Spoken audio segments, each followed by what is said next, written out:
موقع کا مثبت فائدہ اٹھا لینا. موقع آیا ہے اس کا کیا کرو, فائدہ اٹھا لو, بجائے اس کے کہ اس کا رگڑا لگا دو, کیونکہ یہ موقع اللہ کی طرف سے ہوتے ہیں. یہ اللہ موقع پیدا کرتا ہے, یہ خود بخود نہیں ہو جاتا کہ آپ جس سے سخت ناراض ہیں وہ بندہ گھر میں آپ کے بریانی کی پلیٹ لے کر آ گیا ہے. یہ خود بخود نہیں ہوتا, یہ اللہ موقع پیدا کرتا ہے. اس موقع کا صحیح فائدہ اٹھا لینا میرے بھائی آپ کی زندگی کو کامیابی کی طرف لے جاتا ہے. اس موقع کا غلط استعمال کرنا آپ کو تباہی کی طرف لے جاتا ہے. بس ساری کی ساری زندگی کا امتحان یہ ہے کہ آپ موقعوں کا استعمال کیسے کرتے ہیں.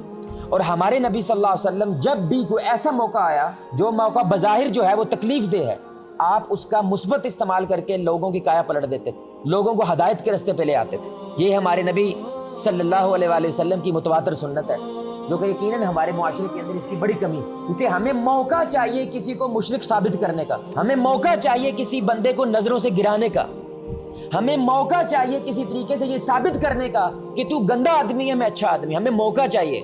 لیکن رسول اللہ اس کے الٹ تھے, انہیں موقع چاہیے تھا کہ اس گندے آدمی کو خیر کی طرف لانے کا. وہ موقع ڈھونڈتے تھے کہ وہ ایسا لمحہ آئے جس لمحے کے اندر صدیوں کا سفر ایک لمحے کے اندر طے ہو جائے.